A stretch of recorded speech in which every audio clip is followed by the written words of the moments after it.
আসসালামু আলাইকুম ওয়া রাহমাতুল্লাহ।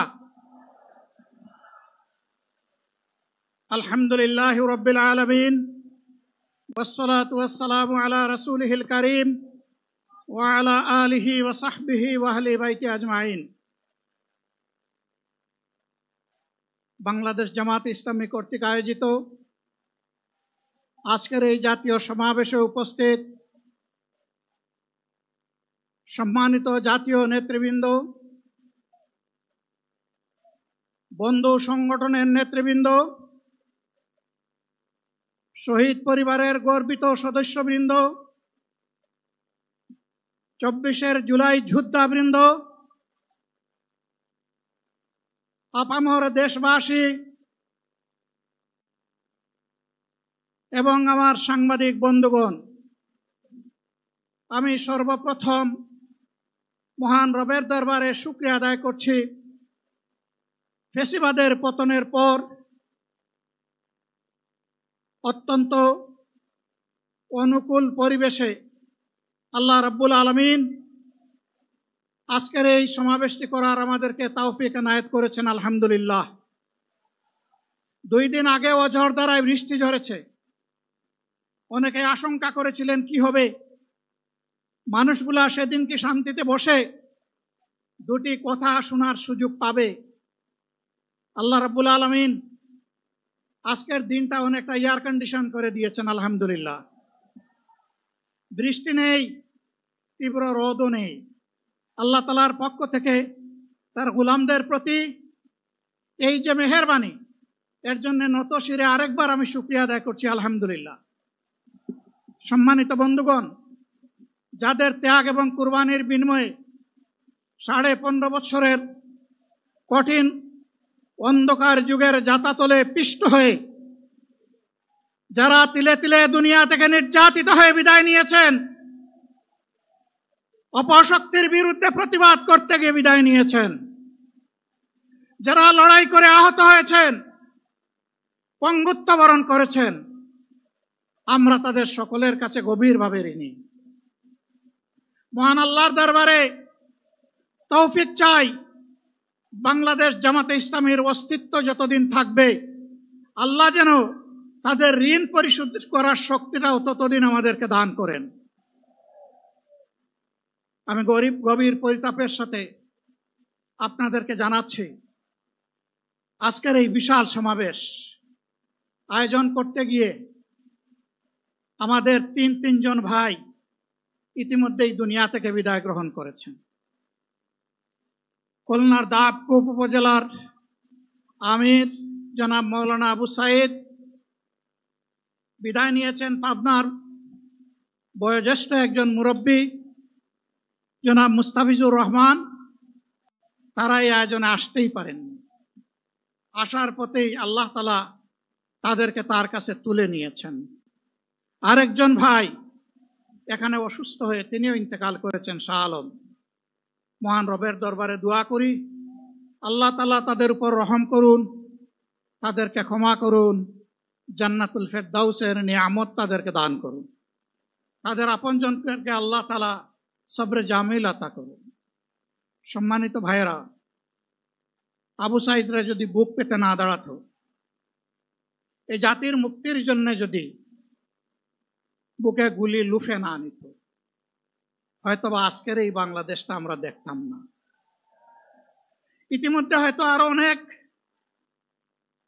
মানুষের জীবন ফ্যাসিবাদীদের হাতে চলে যেত। 24 জীবন বাজি রাখা এই যুদ্ধটা যদি না হতো, তাহলে আজকে যারা বিভিন্ন ধরনের কথা এবং দাবি দাওয়া পেশ করছেন, তারা তখন কোথায় থাকতেন? অতএব আসুন, যাদের ত্যাগের বিনিময়ে আল্লাহ তাআলার এই নিয়ামত পাওয়া, তাদেরকে যেন অবজ্ঞা এবং অবহেলা না করি। শিশু বলে তাদেরকে যেন তুচ্ছ তাচ্ছিল্য না করি। অহংকার বলে অন্য দলকে যেন তুচ্ছ তাচ্ছিল্য না করি। অরাজনৈতিক ভাষায় আমরা যেন কথা না। যদি এইগুলো আমরা পরিহার করতে না পারি, তাহলে বুঝতে হবে যারা পারবেন না ফ্যাসিবাদের রূপ তাদের মধ্যে নতুন করে বাসা বেঁধেছে। আমরা আশা করব আমরা এগুলা করব না, কেউ এগুলা করবে না, বরঞ্চ রাজনৈতিক শিষ্টাচার রক্ষা করে জাতীয় ঐক্যের বীজতলাটা আমরা সবাই মিলে একসাথে তৈরি করব ইনশাআল্লাহ।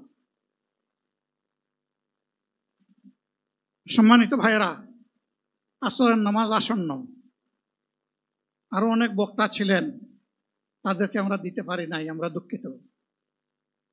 এজন্য আমার লম্বা কথা বলার সুযোগ নেই। যারা এখানে কথা বলেছেন তারা আমার মনের কথাগুলোই তুলে ধরেছেন। আমি শুধু বলতে চাই, আগামীর বাংলাদেশটা কেমন হবে? আমি বলি আরেকটা লড়াই হবে ইনশাআল্লাহ। একটা লড়াই হয়েছে ফ্যাসিবাদের বিরুদ্ধে, আরেকটা লড়াই হবে দুর্নীতির বিরুদ্ধে ইনশাআল্লাহ। এই দুর্নীতির মূল উৎপাটন করার জন্য যা দরকার, আমরা তারুণ্য এবং যৌবনের শক্তিকে একত্রিত করে সেই লড়াইয়েও ইনশাআল্লাহ আমি জয়লাভ করব। প্রিয় ভাইয়েরা, জামাতে ইসলামী যে দুর্নীতিমুক্ত সমাজ গড়বে তার প্রমাণ কি? তার প্রথম প্রমাণ হচ্ছে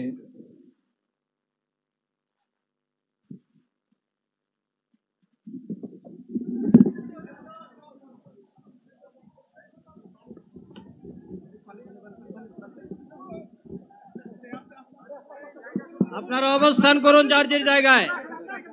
আপনাদের সবকিছু দেখার জায়গা স্থান পরিবর্তন করবেন না, সবাই জায়গায় থাকেন, সবাই তার নিজ নিজ জায়গায় অবস্থান গ্রহণ করেন, সবাই তার নিজ নিজ জায়গায় অবস্থান গ্রহণ করেন। আপনারা নিজ নিজ জায়গায় থাকুন, প্রয়োজনীয় দিক নির্দেশনা দেওয়া হবে। আপনাদের উত্তেজিত উদ্বেলিত হওয়ার কোনো কারণ নেই। মহান রাব্বুল আলামিনের একান্ত মেহেরবানিতে আমাদের প্রোগ্রাম আলহামদুলিল্লাহ, শুকরান, আলহামদুলিল্লাহ কাসিরান। সম্মানিত ভাইরা,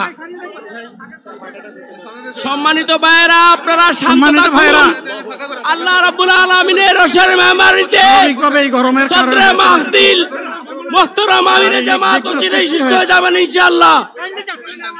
আমি আল্লাহ তাআলার শুকরিয়া আদায় করি, আল্লাহ তাআলার শুকরিয়া আদায় করি আবার আপনাদের সামনে দাঁড়াতে পেরেছি। আমি বলেছিলাম দুর্নীতিমুক্ত বাংলাদেশ ইনশাআল্লাহ সবাইকে নিয়ে আমরা গড়ব। আমরা কথা দিচ্ছি, বাংলাদেশ জামাত ইসলামী যদি আল্লাহ তাআলার মেহেরবানি এবং সরকার জনগণের ভালোবাসা নিয়ে সরকার গঠন করে, তাহলে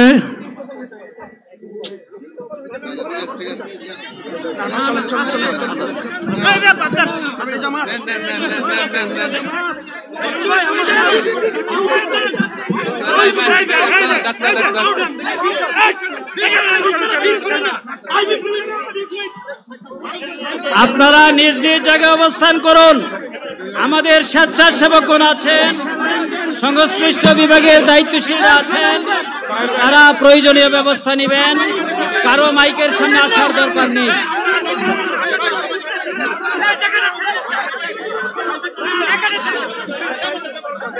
আপনারা অবস্থান করুন নিজ নিজ জায়গায়।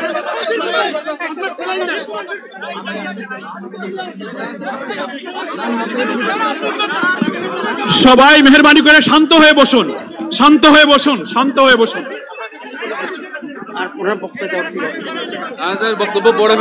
আপনারা সকলে আমিরে জামাত একটুখানি অসুস্থ হয়েছেন, গরমের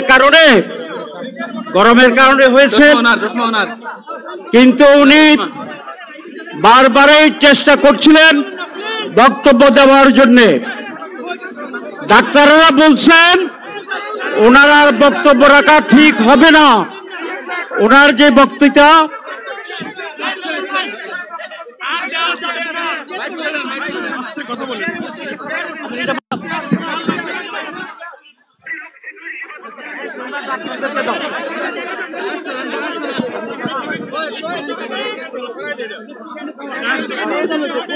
আপনারা নিজ নিজ আসনে উপবেশন করুন। সংগঠনের দায়িত্বশীলগণ প্রয়োজনীয় দিক নির্দেশনা দিবেন। আপনাদেরকে নিজ নিজ জায়গায় অবস্থান করার জন্য অনুরোধ করা হচ্ছে। দেন না এখানে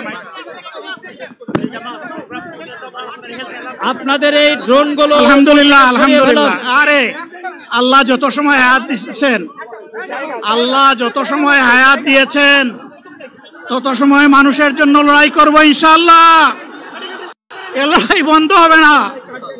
বাংলার মানুষের মুক্তি অর্জন হওয়া পর্যন্ত আমাদের লড়াই অব্যাহত থাকবে। বলছিলাম জামাতে ইসলামী যদি আল্লাহর ইচ্ছা এবং জনগণের ভালোবাসায় বাংলাদেশের মানুষের সেবা করার সুযোগ পায় তাহলে মালিক হবে না, সেবক হবে ইনশাআল্লাহ।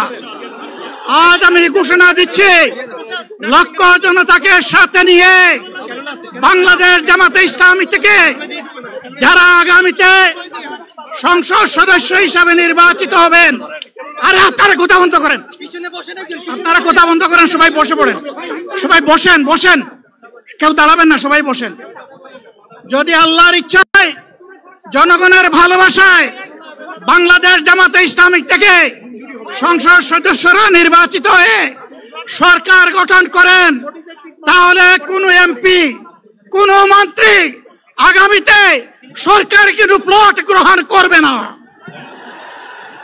কোন এমপি এবং কোন মন্ত্রী ট্যাক্স বিহীন কোন গাড়ি চড়বে না। কোন এমপি এবং কোন মন্ত্রী তার নিজের হাতে কোনো টাকা চালাচালি করবে না। কোন এমপি এবং কোন মন্ত্রী যদি তার নির্দিষ্ট কোনো কাজের জন্য বরাদ্দ পেয়ে থাকেন, কাজ শেষ হওয়ার সাথে সাথে বাংলাদেশের 18 কোটি মানুষের কাছে তারা তার প্রতিবেদন তুলে ধরতে বাধ্য হবে। সম্মানিত বন্ধুগণ, চাঁদা আমরা নিব না, দুর্নীতি আমরা করব না, চাঁদা আমরা নিতে দেব না, দুর্নীতি আমরা সহ্য করব না। এই বাংলাদেশটাই আমরা দেখতে চাই। যুবকদেরকে আমরা স্পষ্ট ভাষায় বলতে চাই, বন্ধুগণ তোমাদের সাথে আমরা আছি। আমি আজকে জামাতের আমির হিসাবে এখানে কথা বলতে আসিনি। আমি এসেছি বাংলাদেশের 18 কোটি মানুষের একজন হয়ে কথা বলতে। আমি শিশুদের বন্ধু, আমি যুবকদের ভাই, আমি বয়স্কদের সহযোদ্ধা, আমার বোনদের আমি ভাই। সুতরাং তাদের মুক্তির জন্যই আমি দায়িত্ব নিয়ে আজকে এখানে দাঁড়িয়েছিলাম। আল্লাহর ইচ্ছা শরীর আমাকে সাময়িকভাবে সহযোগিতা করে নাই, এটাও আল্লাহর ইচ্ছা যে এখন আল্লাহ আমাকে কথা বলার সুযোগ দিচ্ছেন। আমি বলতে চাই, বাংলাদেশের নির্দিষ্ট কোন শ্রেণীর মুক্তির জন্য আমাদের এই লড়াই নয়। রাস্তার একজন পরিচ্ছন্নতা কর্মী, চা বাগানের একজন শ্রমিক, রক্ত পানি করে ঘাম জড়ানো আমার একজন রিক্সা চালক ভাই মাঠে ময়দানে বাংলাদেশের মানুষের মুখে যারা এক মুঠো ভাত তুলে দিতে চায়, আমার সেই কৃষক বন্ধুটি, আমি তাদের হয়ে আজকে এখানে কথা বলতে এসেছি। আমি কোন অভিজাত শ্রেণীর হয়ে এখানে কথা বলতে আসিনি।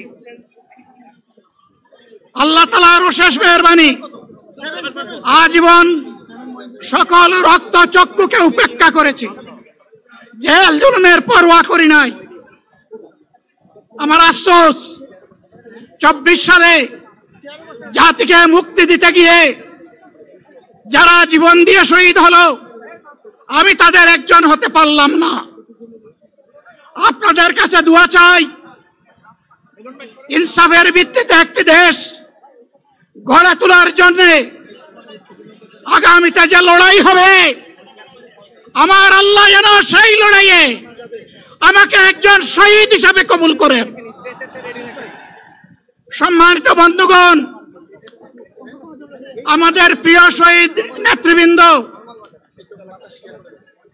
2006 সালের 28 অক্টোবর থেকে শুরু করে পল্টন গণহত্যা, শাপলা গণহত্যা, সারা দেশের গণহত্যা, পিলখানার গণহত্যা, 24-এর গণহত্যা, এই গণহত্যা যারা করেছে তাদের সকলের বিচার বাংলাদেশের মাটিতে